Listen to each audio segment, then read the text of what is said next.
Greetings and welcome. And today the topic is why not live in vacancy of mind all of the time?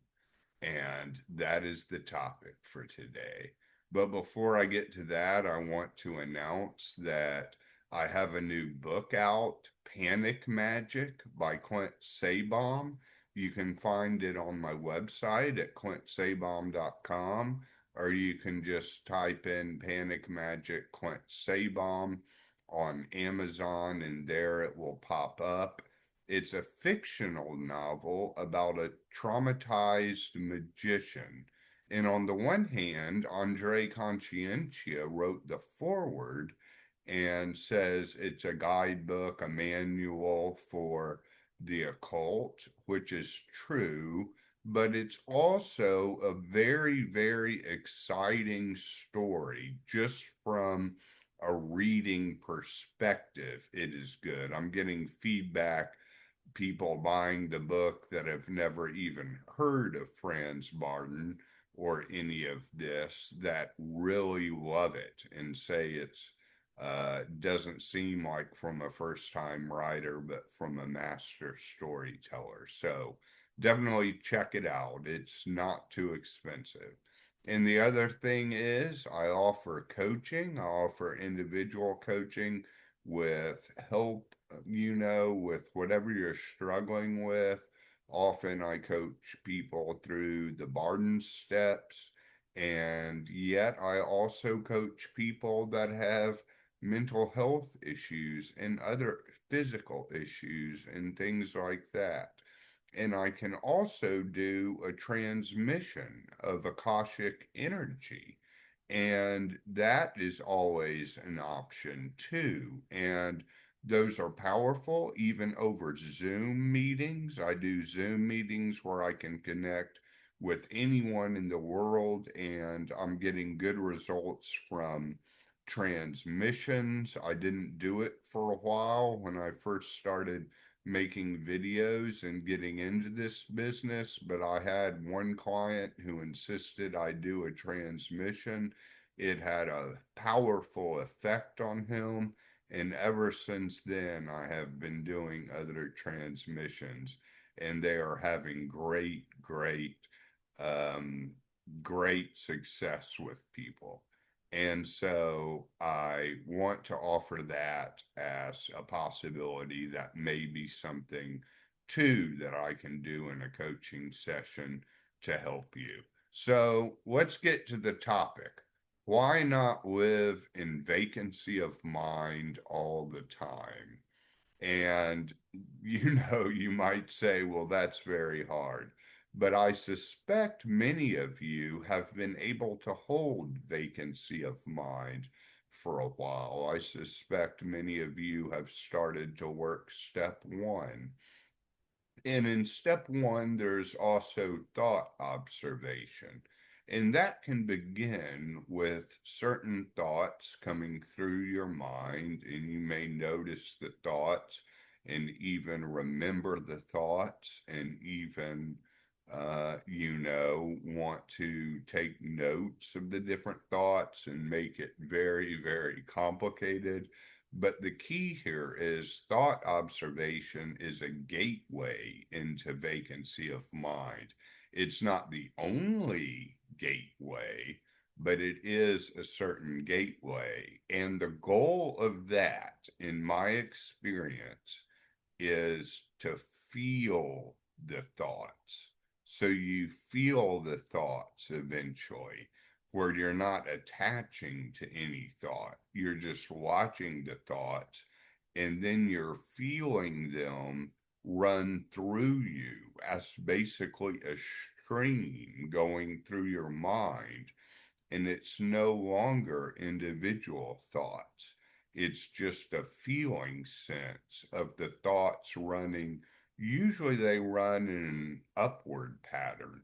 And when you're the silent watcher, you're either behind them or underneath them. And they are just basically running through you, and you feel the thought streams. Sometimes your mind can be racing so much that the thought stream is very powerful and you feel it almost giving you a headache, but that's okay. Just feel it, and you feel it long enough like that, and it doesn't even have to necessarily be that long. And you're right in there. You're right in there to vacancy of mind. So why not hold it? And if you are able to hold vacancy of mind for 1 minute, why not extend it to 2 minutes? Why not extend it to an hour? And you may say, well, I don't have time to extend it for an hour, but you can still go about your day in vacancy of mind. It's not like the mind shuts down in any way. It's not like you're unable to speak or do things in vacancy of mind. It's rather you're not identified with the mind. You're in pure being. You're in consciousness. You're usually in the spirit sense. Now, let's talk of other gateways into vacancy of mind.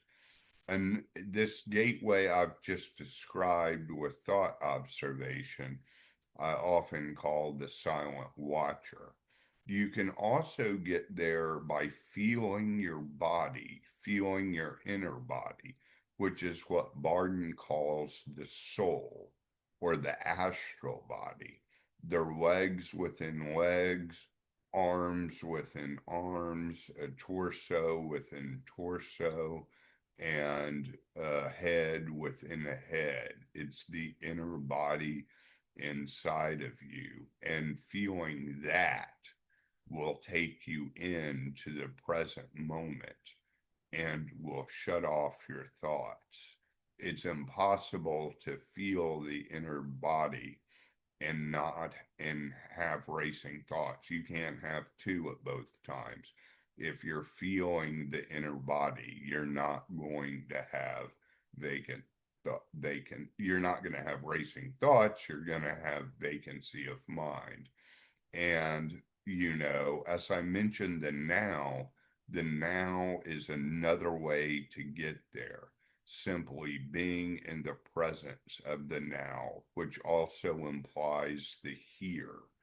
And it's the here now, simply being in the here now, which I often call the great here now.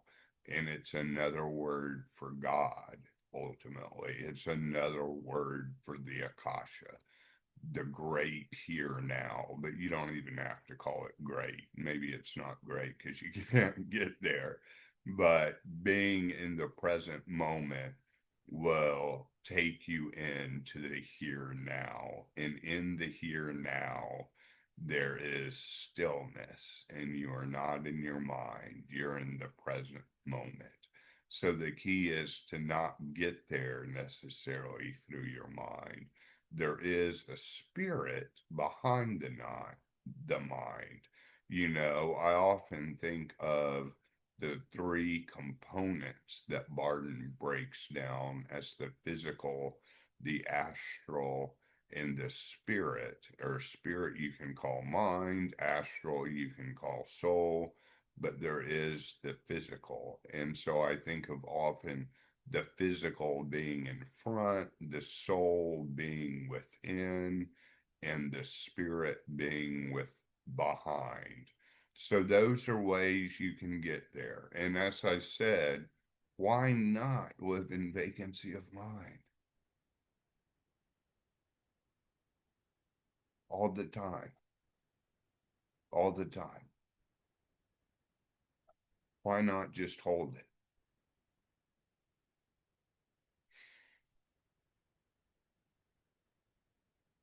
Why not just hold it and be still throughout the day, throughout everything you do? You're doing a task, you just get focused on the task. You're not in racing thoughts, you're just in the task. Hold that vacancy of mind as long as you can. Extend it to a day, extend it to 2 days, and it will be extended permanently. And if you're permanently in vacancy of mind, you can get through all the next steps easier. Vacancy of mind, in my experience, is the most important part of initiation into hermetics. Vacancy of mind. Crazy, crazy how Barden puts it in step one at the very beginning. The other steps seem hard because you can't hold vacancy of mind long enough. Often that happens. And I'm not saying that if you can hold vacancy of mind, do not move on with the next steps. I'm not saying hold vacancy of mind for a week before you move on to the next steps. No, you can move on to the next steps. Just continue to practice vacancy of mind. Always come back to it. It is the true inner wealth. It is alchemy, turning the base metal into gold. The base metal being your incessant mind. The gold being the fire of consciousness. And that's it. That's it. So you can find out everything about me on ClintSabom.com. And I wish you all many blessings wherever you find yourself in this life. And stay tuned, because I'm going to be putting out more videos frequently.